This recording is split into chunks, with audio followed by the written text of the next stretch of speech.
Hi hello నమస్తే అండి. నేను మీ లక్ష్మీ చౌదరిని. Welcome to mystery Madhurimalu Telugu audio stories. Hridayadatri part 89తో మీ ముందుకు వచ్చేసాను. కథలోకి వెళ్లే ముందు ఎప్పట్లాగే రిక్వెస్ట్, వీడియోకి లైక్ హైప్ ఇచ్చి కథను మరింత మందిలోకి రీచ్ అయ్యేలా సపోర్ట్ చేయండి. ఇక కథలోకి వెళ్ళిపోదాం. తర్వాత రోజు కార్యక్రమం కోసం మాట్లాడుతూ వంట వాళ్ళు రాత్రికి వచ్చేస్తారు. మనం బయటికి వెళ్ళొద్దాం పద, కొన్ని తేవలసినవి ఉన్నాయి, అవన్నీ తెచ్చేస్తే వాళ్ళ పనులు వాళ్ళు చూసుకుంటారని అంటారు వెంకటేశ్వర్లు. మీరెందుకు తాతయ్య, నేను కిషోర్ వెళ్ళి తెస్తాంలేండి అని అంటాడు దేవ్. ఇక్కడ నీకు పూర్తిగా తెలియదుగా, నేను వస్తానులే, పదండి మన ముగ్గురం వెళ్దాం. ఏమ్మా, మీ ఆయనకి ఇంకా దిగలేదా కొవ్వు? అది కూడా దిగిద్దిలే అని అంటారు సంజు వాళ్ళ అమ్మతో వెంకటేశ్వర్లు గారు. మీకు తెలిసిందే కదా బాబాయ్ గారు, ఆయనలో మూర్ఖత్వం ఉంది, మనమేం చేయలేం, ఏదో ఒక దెబ్బ తగిలితే అప్పుడు మనుషుల విలువ తెలుస్తుంది అని అంటుంది ఆవిడ. వద్దులేమ్మా, వాడికి బుద్ధి రాకపోయినా పర్లేదు కానీ మన నోటితో దెబ్బ తగలాలని అనకూడదు, కాలమే వాళ్ళని మారుస్తుంది అని అంటారు దేవమ్మ. ఇక ఇట్లా మిగిలిన పనులు తెల్లవారికి కావలసినవి చేయడంలో ఆడవాళ్ళు మునిగిపోతే దేవు వాళ్ళు కావలసినవి తేవడానికి వెళ్ళిపోతారు. ముందు రోజు కోర్టులో జరిగినవన్నీ చూసి ఇక ఆ రోజు బయటికి వెళ్లకుండా ముఖ్యంగా నందు కోసం ఆఫీస్ వర్క్ కూడా ఇంట్లో ఉండే చేసుకున్నాడు ధీరజ్. పొద్దున్న ఆఫీస్కి బయలుదేరినప్పుడే ఈరోజు సరియుతో మాట్లాడే ఇంటికి రా అని మమతా గారు చెప్పి పంపిస్తారు ధీరజ్కి. ఆఫీస్ టైం అయిపోగానే సరియు, మీతో కొంచెం మాట్లాడాలి, అలా బీచ్ వరకు వెళ్దామా అని అడుగుతాడు ధీరజ్. మమతా గారు ముందే చెప్పి ఉండడంతో ధీరజ్ ఏం మాట్లాడాలనుకుంటున్నాడు ఊహించిన సరియు ఓకే సార్ అని అంటుంది. నందుని తీసుకొని ఇంటికి వెళ్ళిపో వంశీ, నేను వస్తాను అని చెప్పి సరైన తీసుకొని బీచ్కి వెళ్తాడు ధీరజ్. అక్కడికి వెళ్ళి ఒక బెంచ్ మీద కూర్చున్నాక, నేను స్ట్రైట్గా మాట్లాడతాను సరియు, ఎందుకంటే అమ్మ మీకు ముందే అన్నీ చెప్పేసి ఉంటుందని నాకు తెలుసు. మన ఇద్దరికీ పెళ్లి చేయాలనుకుంటున్నారు వాళ్ళు. నీకు నా గురించి పూర్తిగా తెలుసు. చెప్పాలంటే ఇప్పుడు నేను పెళ్ళికి సిద్ధంగా లేను, అలా అని నేను అమ్మని బాధ పెట్టలేను, అందుకే పెళ్లి చేసుకోవడానికి సిద్ధపడ్డాను.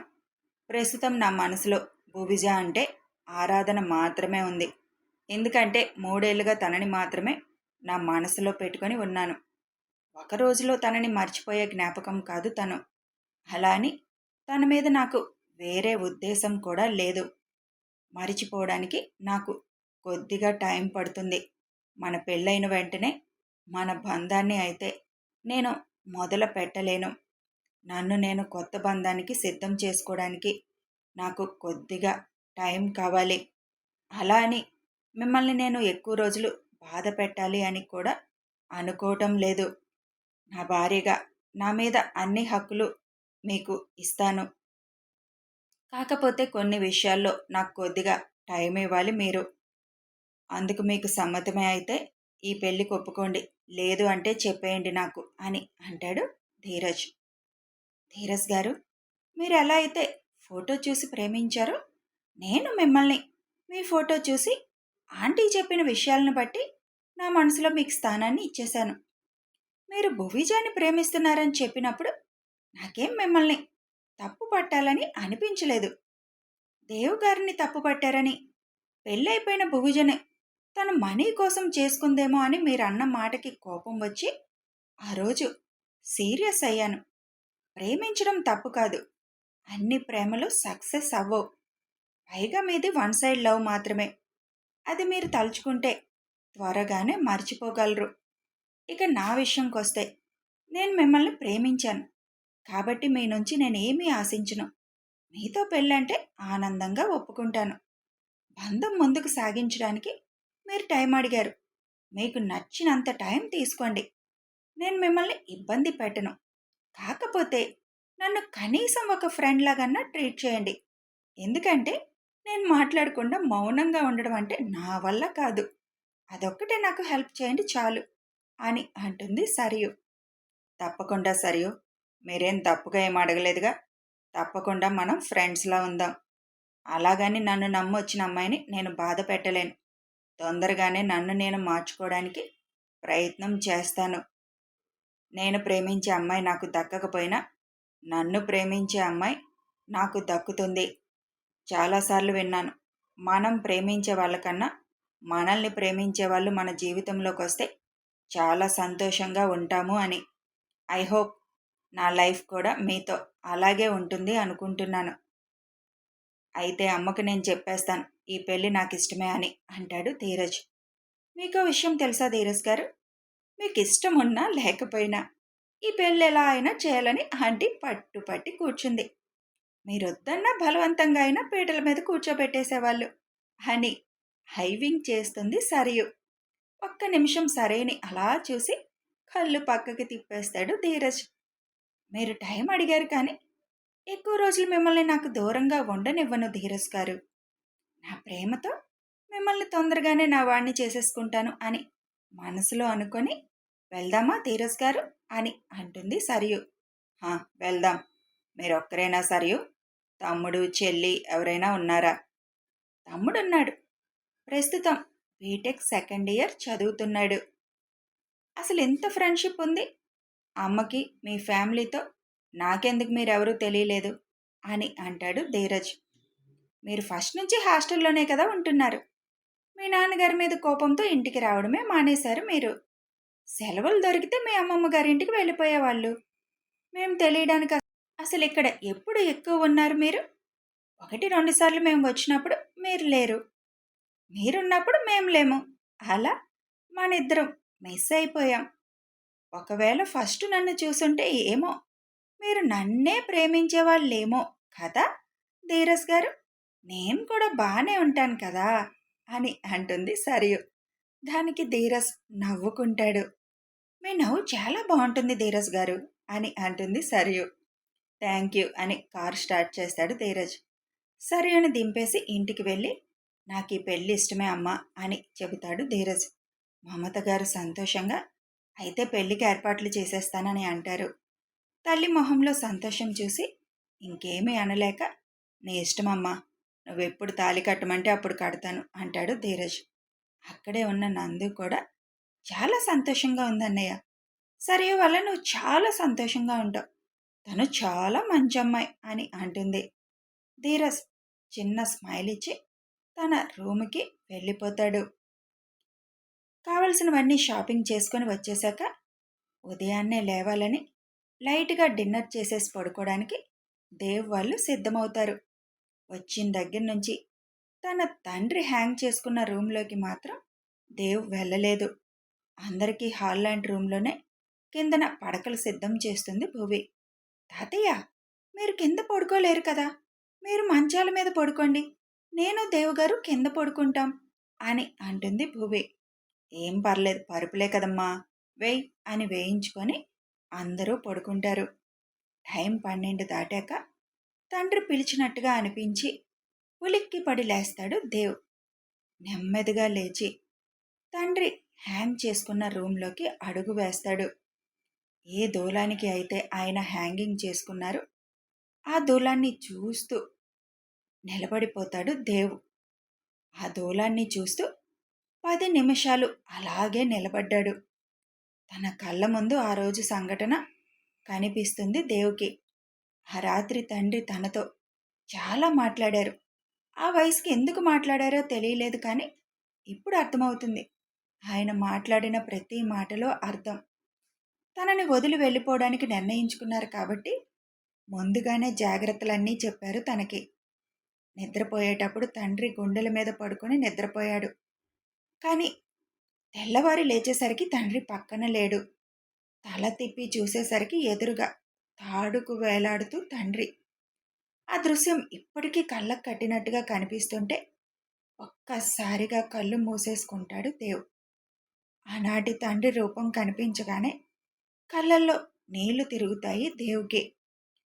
ఎంత మనసు నీకు విరిగిపోతే అలాంటి నిర్ణయం తీసుకుంటావు నాన్న. నిన్న స్థితికి తెచ్చిన ఇద్దరిని మాత్రం అస్సలు వదిలిపెట్టను నాన్న. అలా అని వాళ్ళ ప్రాణాలు కూడా తీయను. కానీ బతకలేక చావలేక నరకం నరకం అనుభవించేలా చేస్తానని గుండె మీద చేయి వేసుకొని అనుకుంటాడు. అదే టైంలో దేవ్ భుజం మీద చేయి పడుతుంది. ఆ స్పర్శ ఎవరిదో తెలుసు. వెంటనే వెనక్కి తిరిగి గట్టిగా భువిని హగ్ చేసుకుంటాడు. నీకు కనిపిస్తున్న దూలానికే దాత్రి నాన్న అని ఇంకేం చెప్పలేక ఇప్పుడు పడుకుంటే పిలిచినట్టు అనిపించింది. అందుకే ఇక్కడికొచ్చాను. ఒక్కసారి నాన్న కనిపిస్తే బావుణ్ణు. కానీ అది జరగదు కదా అని అంటాడు దేవ్. అలా కనిపించే అదృష్టం ఉంటే ఇంకేం దేవ్ గారు. ఒకసారి ప్రాణం పోయాక వాళ్ళు మనకు కనిపించరు. వాళ్ళ జ్ఞాపకాలు మాత్రమే మనతో ఉంటాయి. ఇంచుమించు నాది అదే పరిస్థితి కదా. కాకపోతే నాకు అమ్మ ప్రేమ దక్కింది. అందువల్ల నాకు అంత బాధ అనిపించదు. దేవమ్మ నాయనమ్మ అన్నట్లు మామయ్య గారు వచ్చేస్తారు మన దగ్గరికి అని అంటుంది భువి. అమ్మమ్మ చెప్పిన దగ్గర నుంచి చాలా తొందరగా వచ్చేస్తే బాగుండని అనిపిస్తుంది అంటాడు దేవ్. సరే పదండి. ఇక్కడుండి అలా బాధపడడం మామయ్య చూస్తే ఆయన బాధపడతారు. మీరెంత సంతోషంగా ఉంటే ఆయన పైనుంచి చూసి అంత సంతోషంగా ఉంటారు. ఉదయాన్నే చాలా పనులున్నాయి కదా దేవ్ గారు. పదండి పడుకుందరు గాని అని చేయి పట్టుకొని బయటికి తీసుకొస్తుంది భువి. పడుకున్నాడు కానీ ఎంతసేపటికి నిద్ర పట్టట్లేదు దేవుకి. కాసేపు చూస్తుంది భువి. ఎంతసేపటికి దేవు నిద్రపోకపోవడం చూసి దేవు చేయిని తీసుకొని తన గుండె మీద పెట్టుకొని, నేనున్నాను దేవు గారు మీకు. అన్ని ప్రేమలు మీకు అందిస్తానని అంటుంది చిన్నగా. దేవు చిన్నగా నవ్వుతూ భువి వైపు తిరిగి, నువ్వున్నావు కాబట్టే ఈ మాత్రం ఉన్నాను. కాకపోతే ఆ రోజు ఇంటి నుంచి వెళ్ళాక మళ్ళీ ఇదే రావడం కదా. పాత జ్ఞాపకాలన్నీ చుట్టుముడుతున్నాయి అంతే. పడుకో అని దేవు కళ్ళు మూసుకుంటాడు. కళ్ళు మూసుకున్న దేవుని చూస్తూ, కొన్ని జ్ఞాపకాలు మనం పోయే వరకు మనల్ని వెంటాడుతూ ఉంటాయి దేవుగారు. కాకపోతే వాటిని మరిచిపోవడానికి మన మధ్యలోకి కొత్త వ్యక్తులు వస్తూ ఉంటారు. తొందరగా ఒక బేబీ మన మధ్యకి వచ్చేస్తే వాళ్ళ అల్లరితో మీరు చాలా వరకు పాత జ్ఞాపకాలు పక్కన పెట్టగలరు. దేవుడు మనకు ఆ అవకాశాన్ని తొందరగా ఇస్తే బాగుంటుంది అని ఆలోచిస్తూనే నిద్రపోతుంది భువి. ఉదయాన్నే 6 లేచి ఫ్రెష్ అయి రాజేంద్ర గారి ఫోటోని శుభ్రంగా తుడిచి ఒక బల్ల మీద పెట్టి దండ వేసి బల్లంతా పూలతో అలంకరించి పెడతారు. జాను గారు భువి కలిసి రాజేంద్ర గారికి ఇష్టమైనవన్నీ వాళ్ళ స్వహస్తాలతో వండుతారు. ఈలోపు పంతులు గారు రావడంతో చేయవలసిన కార్యక్రమం మొదలు పెడతారు. కార్యక్రమం మొదలు పెట్టే టైంకి ఊరి జనం అంతా అక్కడికి వచ్చేసి ఉంటారు. అందరి మొహాల్లోనూ తప్పు చేశామనే బాధ స్పష్టంగా కనిపిస్తుంది. పంతులు గారు దేవు చేత చేయించవలసినవన్నీ శాస్త్రోక్తంగా చేయించి చివరన పిండ ప్రదానం చేయిస్తారు. అంతా అయిపోయాక ఆ ఊరి చివరిలో కృష్ణానది ఏరు ఉండడంతో అక్కడికి వాటిని నీళ్లల్లో వదిలేయడానికి వెళ్తారు. ఆ కార్యక్రమం కూడా అయిపోయాక రాజేంద్ర గారికి ఇష్టమైనవన్నీ వండినవి ఆయన పటం ముందు పెట్టి అందరూ దండం పెట్టుకుంటారు. ఎవరు ఏడవద్దని దేవు ముందే చెప్పడంతో కొడుకు కళ్ళ ముందు మెదలగానే ఉబికి వస్తున్న కన్నీటిని కళ్ళల్లోనే ఆపేసి రాజేంద్ర గారి ఫోటో చూస్తూ ఉంటారు జాను గారు. అందరూ దండం పెట్టుకున్నాక ఆ విస్తర బయట పెట్టమంటారు వెంకటేశ్వర్లు గారు. తొందరగా వచ్చే నాన్న మా దగ్గరికి అని దండం పెట్టుకొని ఆ విస్తర తీసుకెళ్లి కొంచెం దూరంలో పెట్టి వస్తాడు దేవ్. అలా పెట్టడం ఆలస్యం. ఎక్కడి నుంచి వచ్చిందో కానీ ఒక కాకి వచ్చి విస్తరలోది తినడం మొదలు పెడుతుంది. దేవ్ చూస్తూ నిలబడిపోతాడు అక్కడే. కాసేపటికి కాకులన్నీ వచ్చి ఆ విస్తరలో ఉన్నది మొత్తం తినడం మొదలు పెడతాయి. నాన్నగారు తృప్తి చెందారు బాబు. ఆయన ఇప్పుడు తృప్తిగా ఉన్నారు. మీ ఎదుగుదల చూసి ఆయన ఆనందంగా ఉన్నారని చెప్పి పంతులు గారు వెళ్ళిపోతారు. భువి వచ్చి దేవు పక్కన నిలబడుతుంది. ఇప్పుడు సంతోషమే కదా. మామయ్య గారు చాలా సంతోషంగా ఉన్నారు. మీరిలా ఎప్పుడూ నవ్వుతూనే ఉండండి. పదండి ఇంకా అని దేవుని అందరి దగ్గరికి తీసుకొస్తుంది. ఊరి జనమంతా రాజేంద్ర గారి ఫోటోకి నమస్కారం పెడుతూ మనసులోనే క్షమాపణలు కోరుకున్నారు. ఆ రోజు చనిపోయినప్పుడు ఒక్కళ్ళు రాలేదు. తర్వాత కార్యం చేసినప్పుడు ఒక్కళ్ళు కూడా తిరిగి చూడలేదు. అన్నీ వాళ్ళిద్దరే చేసుకున్నారు. కానీ అదే ఊరు జనం ఇప్పుడు మొత్తం వచ్చి రాజేంద్ర గారికి చేతులెత్తి నమస్కారం పెట్టారు. ఆలస్యమైన నిజం గెలుస్తుందని, మంచికి రోజులు వస్తాయని ఆ క్షణం అనిపించింది రఘు గారి దంపతులకి. ఇప్పుడు వాళ్ళకి బాధ అనిపించడం లేదు. కొడుకు లేడు అన్న దిగులైతే ఉంటుంది కానీ ఇన్నాళ్ళు వేరే బాధ ఉండేది. నిందలు మోసాడుగా నా కొడుకని బాధపడేవారు. కానీ ఇవాళ ఆ నింద చెరిగిపోయింది. తనకు ఆ స్థితి కలిగించిన వాళ్ళు కటకటాల వెనుక ఉన్నారు. ఇక ముందు వాళ్ళ జీవితం ఎలా ఉంటుందో ఊహించగలరు రఘు గారు దంపతులు. దేవ్ వాళ్ళని మామూలుగా వదలడు. అందుకే మనసులో ఉన్న దిగులు ఆ క్షణం వదిలేశారు. ఇంకా వచ్చిన జనమందరూ భోజనం చేసి రఘుగారి దంపతులకు మరొకసారి క్షమాపణలు చెప్పుకొని వెళ్ళిపోతారు. ఊరి జనంతో పాటే వచ్చి రాజేంద్ర గారికి క్షమాపణలు చెప్పుకొని స్నేహితుడికి మొహం చూపించలేక వెళ్ళిపోతారు విశ్వం దంపతులు. కొంచెం బాధ, కొంచెం సంతోషం కలగలిపిన మనసులతో అందరూ భోజనం చేసి కాసేపు రెస్ట్ తీసుకోవడానికి లోపలికి వెళ్తారు. ఆఫీస్లో ఉన్న ధీరజ్ ఒక్కసారి దేవుని కలిసి మాట్లాడాలని అనుకుంటాడు. కానీ ఏం మాట్లాడాలి? తన తండ్రి చేసిన తప్పులకి క్షమాపణ చెప్పాలా? దేవ్ అలా అడిగేవాడు కాదు. ఒకరు చేసిన తప్పుకి ఇంకొకరు క్షమాపణ చెప్తే నచ్చదు దేవుకి. కానీ ఎందుకో ఒక్కసారి దేవుని కలవాలని, తనతో మాట్లాడాలని బాగా అనిపిస్తుంది ధీరజ్కి. అప్పుడే లోపలికి వచ్చిన సరీతో, నీ దగ్గర దేవు నెంబర్ ఉందా అని అడుగుతాడు ధీరజ్. లేదు సార్, నా దగ్గర దేవు గారి నెంబర్ లేదు. నాకు అతనితో పరిచయం లేదు కదా. కిషోర్ అన్నయ్యని అడిగినా ఇవ్వరు. ఎందుకు సార్ అని అడుగుతుంది సరియు. నన్ను ధీరజ్ అని పిలు. సరియు. సర్ అనకింకా. మిమ్మల్ని ఫస్ట్ పిలిచింది అలాగే కదా, అదే అలవాటు వచ్చేస్తుంది. కొద్దిగా టైం చూసుకొని మారుస్తానులేండి. ఇంతకీ దేవ్ గారి నెంబర్ ఎందుకు? తనతో ఒకసారి మాట్లాడాలనిపిస్తుంది. ఒకసారి కిషోర్ గారిని అడిగితే ఇస్తారా, లేదా డైరెక్ట్గా అపాయింట్మెంట్ తీసుకొని వెళ్ళి మాట్లాడితే బెస్టా? అదైతే చాలా కష్టం. పైగా ఇప్పుడు ఊర్లో కూడా లేరు. కిషోర్ అన్నయ్య కూడా లేడు. దేవ్ గారు వాళ్ళతో వెళ్ళాడు. అదేంటి, ఏదైనా టూర్ వెళ్ళారా? ఇవాళ దేవ్ గారి నాన్నగారి డెత్ యానివర్సరీ. ఈసారి ఊర్లోనే చేయాలని అక్కడికి వెళ్ళారు. ఇప్పుడు చాలా బిజీగా ఉండుంటారు అని అంటుంది సరియు. ఆ మాట వినగానే ధీరజ్ మనసుకి బాధ కలుగుతుంది.